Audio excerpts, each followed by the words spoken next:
Welcome to CodeNet, and today in our course of C++, we want to understand how now we can work with data types when it comes, of course, to the same course. So when we were talking about the variables, we were saying a variable should be of a certain specified data type. And of the data types that we were working with then, we said we would only stick to a data type or to a type of a variable that's called int. So of course we will now discuss the other 4 types of data types in addition to int as a data type. So meaning we have 5 data types as the basic data types that we need to understand in our full course of C++. So int as a data type, of course, we said it only specifies that this variable I am about to create can only hold on to whole numbers, int standing in for integers. So of course we are saying int as a data type, we can of course specify now the variable name, let's say number, and then we can say this number is equal to 100. So since we've specified that this number is equal to 100, then it means we can't provide a number with a decimal point inside the number, of course, as a variable of type int or of type integer. No, we only stick to 100 as a number that can go inside the variable that has been created based on the integer as a data type. So if we want to prove that yes, this does work, we can even see out the same variable, which is number, and when we see out this variable, of course we should expect to receive 100 because int is placeholder of 100. So now, to be more clearer, let's provide something that will be guiding us as we proceed with the discussion of data types. And of course this will now guide us to see at this level we are working with this data type and we are of course implementing this data type. So data type, the data type number 1 that we of course have discussed so far is int. So yes, of course this is int, and let's end the line. And of course immediately when we see out, let me just copy this code, I might need it again. So when we of course compile and run, we'll see that only 100 will be printed out because we specified that the first variable should hold on to a number that is of course a whole number. So we have 100 which has been of course printed out. Then the next data type that we want to work with is a data type which is called of course a float. A float as a data type. Let's just edit here and put float because we want to be more clearer when we come to the console or to the black window to see and understand that yes, here we are working with a data type called float. So now a data type called float is different from int. The difference is a data type of course of float only works with numbers that have decimal numbers. For example, we might have a number called 21.34. So this number, of course, we can't save it or keep it into a variable that is of type int. No, we have an error.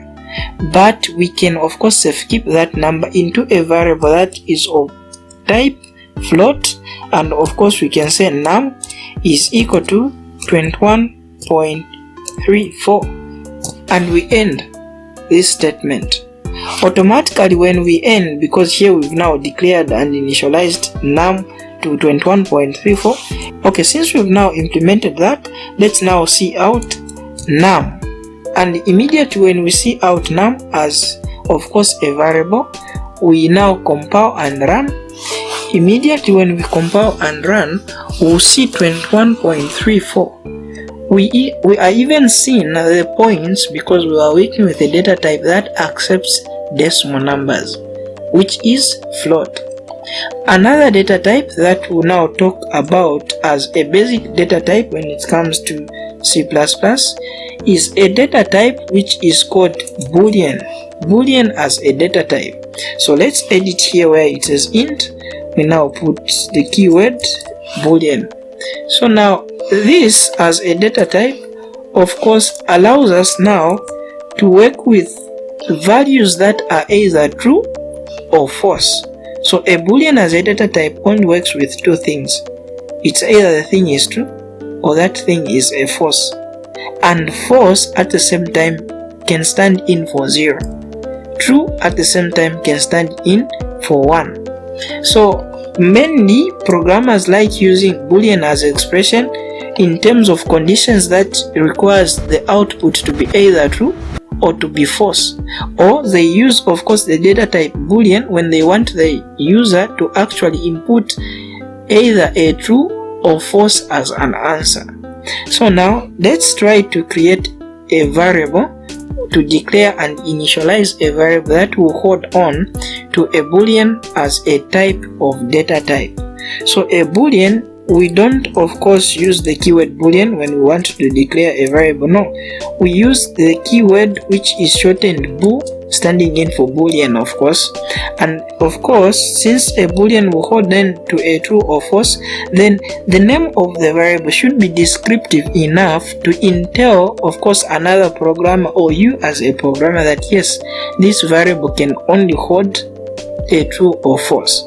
So let's say the question is coding funny. It's more like a question but acting now as a name of a variable. Is coding funny?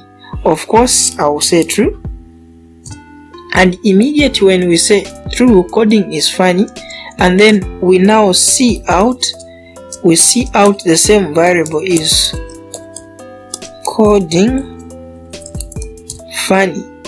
Immediately when we see out this variable, of course you entail that we will see the answer 1 because 1 stands in for true. So is coding funny? Yes, if coding is funny we should see 1.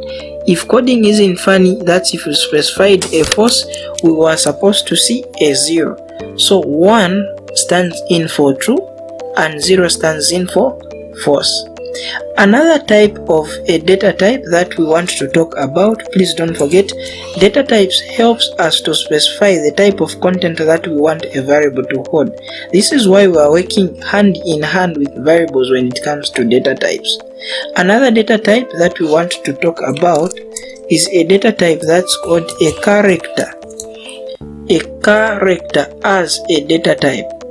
Now when it comes to character, allows the variables to only hold one single character. The best example we could give is an example of an exam. Let's say if you had an exam, let's say in science or something related to that, and then someone asks you, what was your grade? Meaning they want to find out, was it an A? Or maybe it's a B? Is it a C? That's what characters hold on.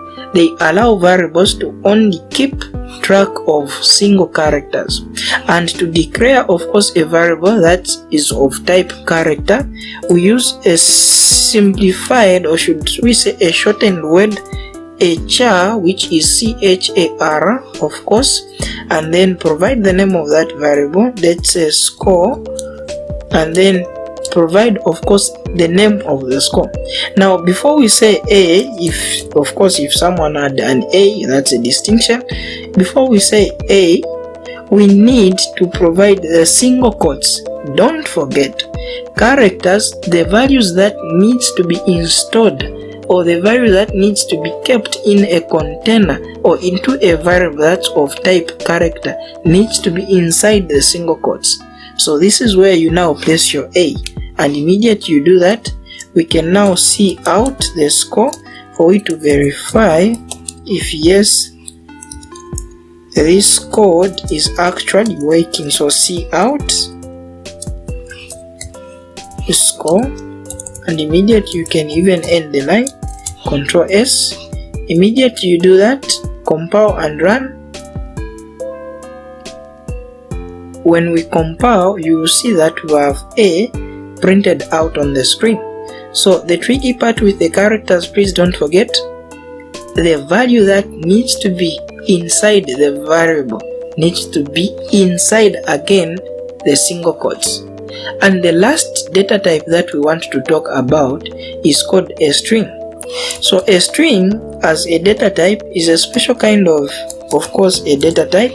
Like the characters, of course, the strings, instead of now being kept inside the single quotes, the strings should be inside the double quotes.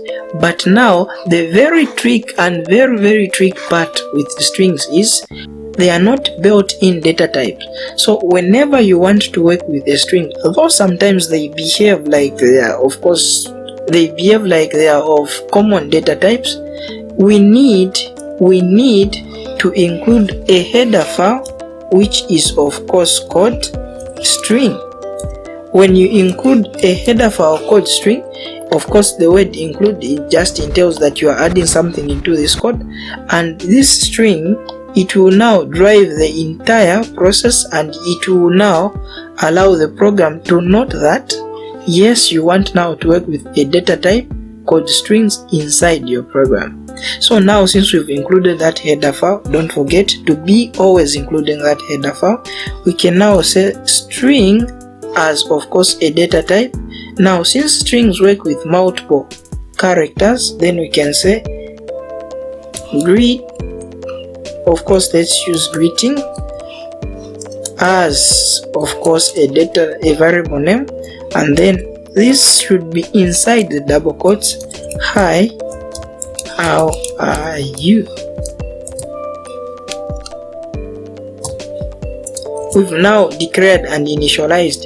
We've used the keyword string standing in for a data type, the variable name greeting, and of course this is the content that we want, of course, to keep inside the greeting as a variable name.